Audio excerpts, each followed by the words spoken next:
How should I begin this? You matter of fact, you start this. Listen, I think we watched this twice over now. Loki, just in general, what we've seen has been great. Mm-hmm. Episode 3 was... First spin, I was wild. Yeah. Okay, episode 1, we were... Oh, wow. We for me, I wasn't so wild. I was interested. Don't get me wrong. Excited, I was excited. I was trying to get a hold on to it, like to understand what was going on. Episode 2 got better. We said the acting was movie-like. Quality right. Acting. Episode 3. I don't know if you guys watch Loki like this, but I don't know. I'm sure you noticed this. 1, the intro, the comic strand intro, and then the actual Loki intro wasn't the regular. You know how it has that weird, like, eerie. No, this one was like, something bad is about to happen. It gave me that, ooh, wait and see, because that music was just, ugh. But let's go back to the intro with the comic strand. They gave me the old saloon.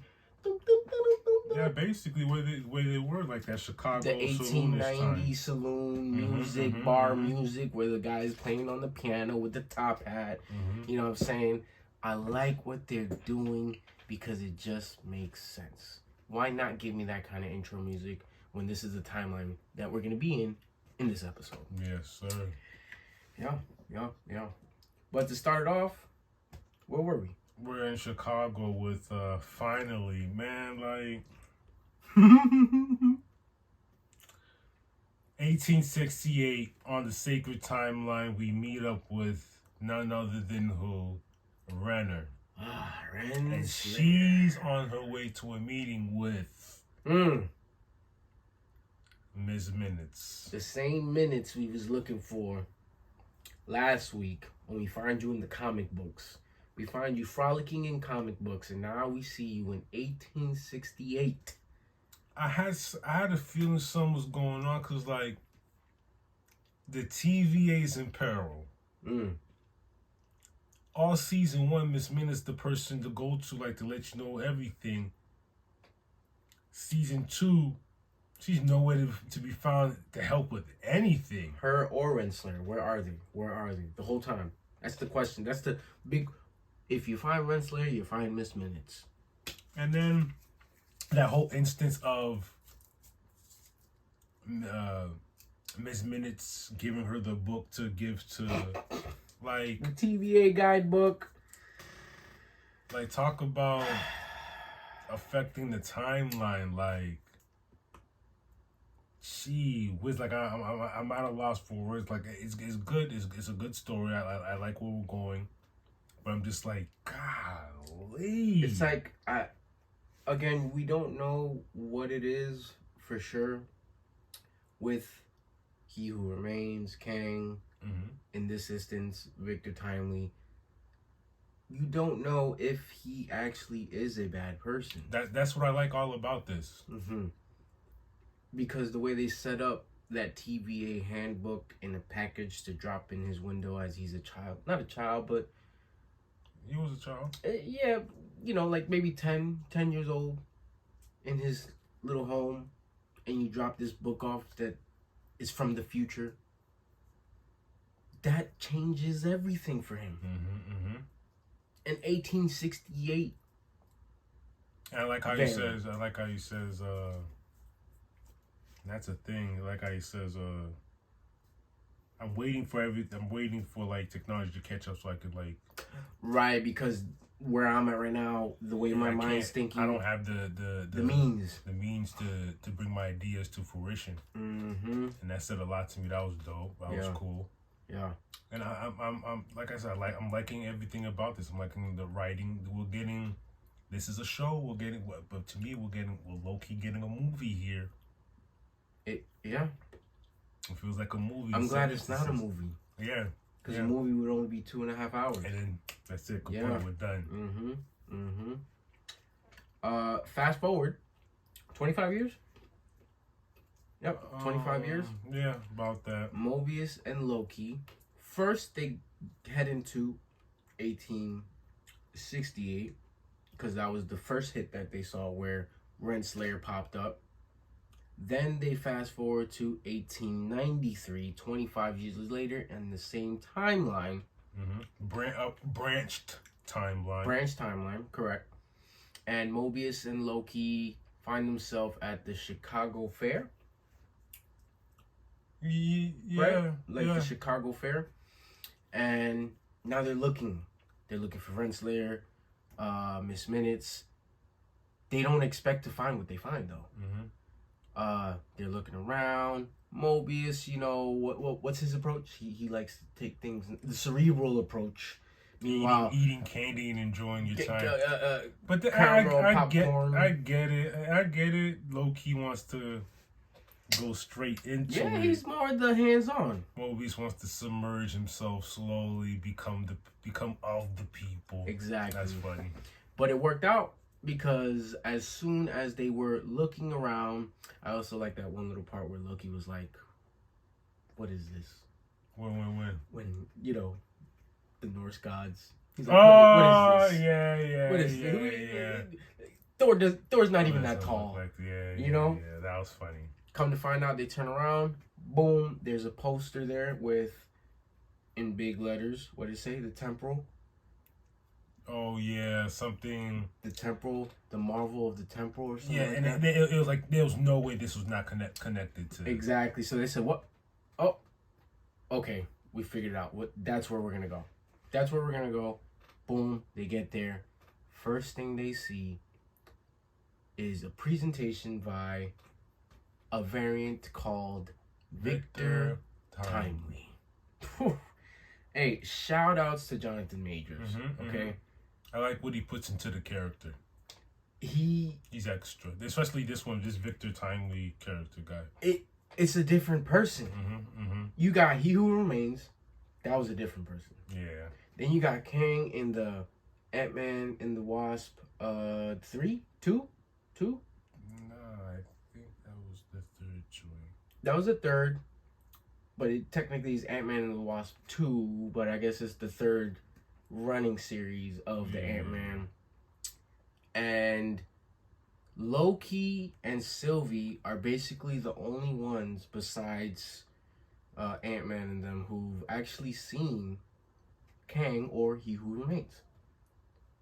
As soon as Victor Timely shows up and does his presentation and the lights pop on, his face dropped because Mobius has not seen He Who Remains yet. He doesn't even know who that is yet. I hate that he still hadn't seen him. Only thing he's seen is remember when Loki broke the wall and he saw the statue? That's the only thing he's seen. But he's never seen him in person, in face. And boom, he shows up. And that was very interesting to see because, like he said, like his character here is very skittish. No, skittish and everything encompassing that has to do with that, and it's he plays it off well, crazy, and all while exuding that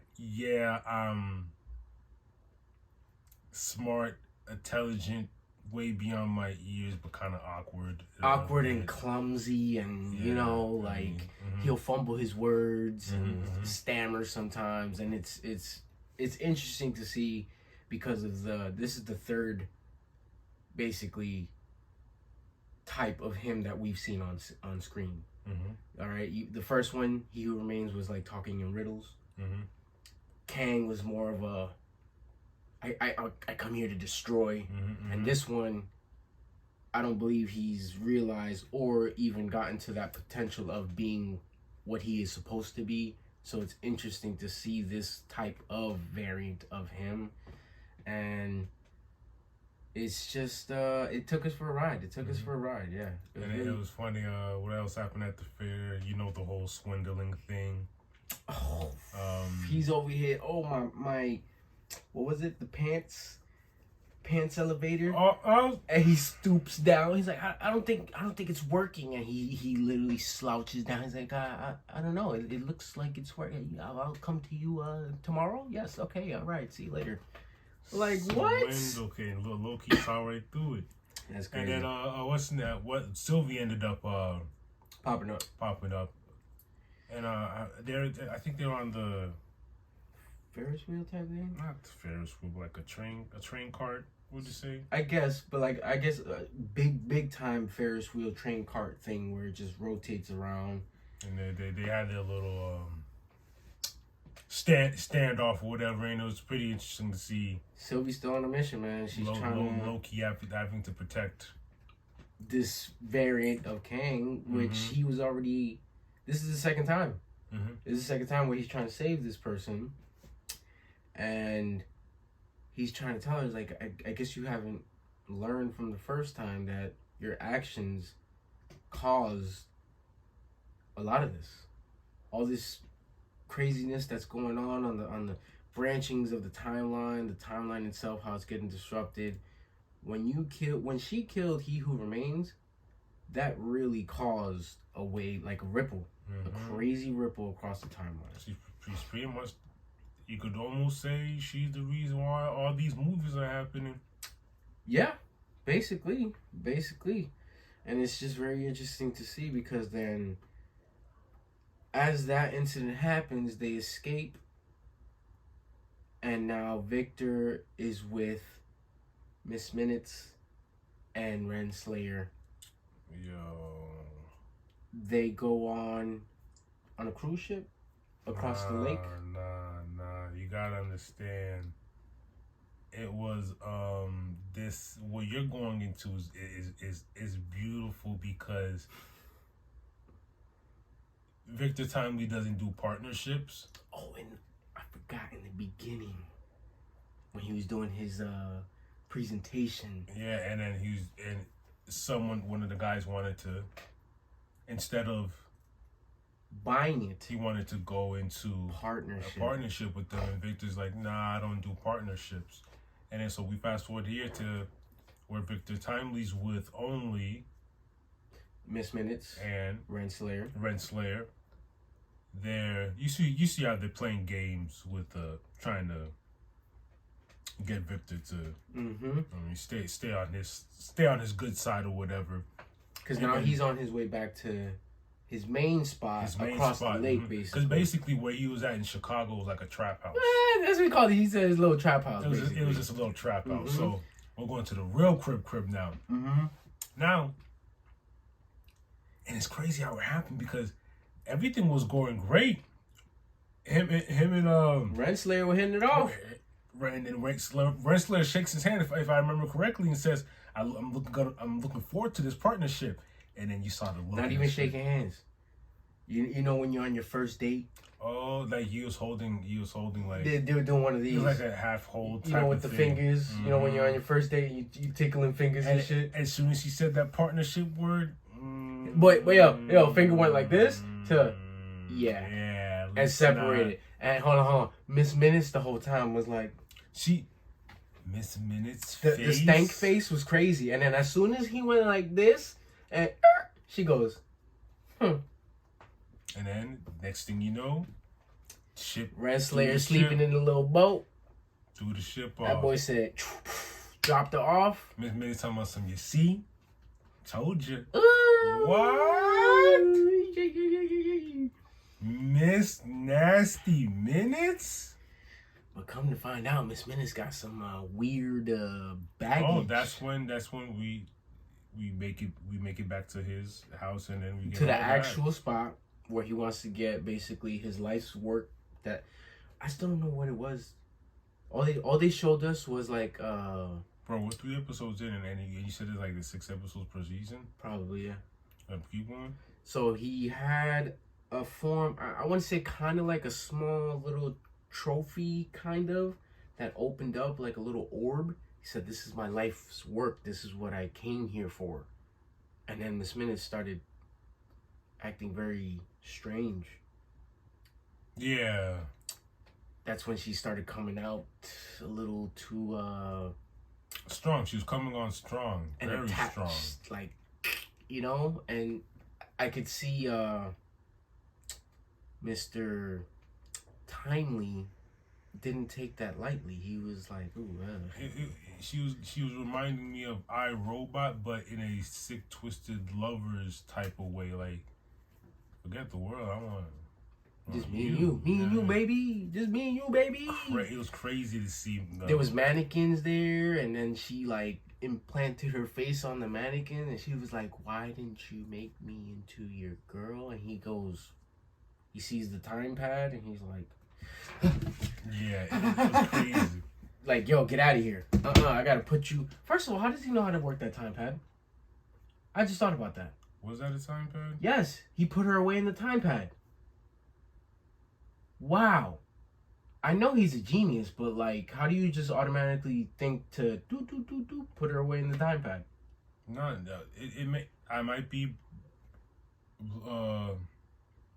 wrong here. The TVA book, if he's had it for this long. You're right. Never mind. You're right. 25 years of a TVA book in your hand. You read that how many times? Granted, this is your first time seeing the doohickey, the machine, but you read about it. It's implanted in his head. He probably already, just press 1, 2, 3, boom, boom, boom. Mind you, he did create the fucking time pad. Mm-hmm. So yeah, you're right. He probably knows what he's doing. But yeah, then so what's her name gets put away? Miss Minutes gets put away into the time pad. Renslayer comes back. Mm-hmm. And she looks crazy. Because what we didn't tell y'all is she was rowing her boat, chasing after that cruise ship. Yeah, I still can't believe she was. She was determined. I'm like literally remembering this. I'm seeing the scene right now. She's like, nah, I gotta go. She finally gets there. And pulls out, I guess, the big mama wanna. but it's the early edition of what the TVA members have with the baton stick, but instead it's like a big juggernaut joint, and Timely is shook. Mm-hmm. So shook that this is why I said Jonathan Majors did such a good job, because my man's was looking like a coward. Yeah, he was. Like, I was like, yo, this guy is great. He knows what he's doing. Mm-hmm. In comes Loki, Mobius, and, of course, Sylvie. Mm-hmm. Sylvie came last because, remember, she had a great Yeah. So, interest. Mobius, Loki come in. They're like, yo, relax. They have a little talk. They square it off. Sylvie then comes in. They take Timely, Mm-hmm. and they go to the TVA. That's it. Zoop. And you know that little portal? Go into the TVA. Gone. Leaves Sylvie and Renslayer together. Oh. And the episode ends with Sylvie basically dumping Renslayer to the end of the timeline, to where He Who Remains Dead corpse was at from season 1, if you guys recall. Good stuff. With the time pad, pulls up Miss Minutes, and now it ends with her and Miss Minutes talking about he crossed the wrong two people, especially the one that knows all his secrets. That doesn't look good. Those two together, don't like it. I don't like it. So, like, is Miss Minutes... Like, what's her agenda? Is she here for... You know what her problem is? It's one of those situations where she was with a variant and she expects that same person. Wow, you just hit the nail on the head. You just hit the nail on the head 1,000%. You just made me realize it all come. Obviously, because of Victor Timely, this isn't the same dude This isn't He Who Remains, because she knows she's been with He Who Remains till the end of the timeline. forever. And now you're going to Victor Timely, who is a variant. It's not the same person. And you're over here trying to set things up, give him the TVA book when he's young, 25 years later. So now you're trying to brainwash the kid to, hey, this is how it works. Oh, come on. Let's come with us. No, that's not how this works. And now they're looking like they're working in cahoots, and it's not looking good. It's not looking good at all. At all. I can't wait till this Thursday. I can't wait till this Thursday. It's gonna get crazy. We're only 3 episodes in. Man. I hope there's 3 or 4 episodes left. And it's like slowly snowball, press the gas, whatever you want to say. Yeah, because episode 1 was intro, and then episode 2, episode 3. I can only imagine what. Well, episode 4 is gonna be crazy because now we're gonna see Victor Timely in the TVA. Mind you, he's from 93? Am I tripping? He's from 1800s, 1600s, 1800s. And he's gonna see. He's gonna see all of this for the first time. He's only read it. He's only read everything he can imagine. He's gonna walk in there, and he's gonna be like, "What the heck?" But then maybe this might be the trigger that he needs to see and become, and that's why he becomes who he becomes. You think so? No, I'm not saying I think so. You never know. Some crazy thing could happen in there. Maybe he goes in there and sees the room with his face. He's gonna see those statues. Because remember, Ouroboros said, we need he who remains temporal what? Temporal aura, and then I can only imagine when he comes walking through, OB's gonna be like, oh my God. Come, we're all gonna die if you don't, we're all gonna die. Not just that, but like he's gonna fan over him. Oh, so. You're right. We'll see. We will see. Till next episode. So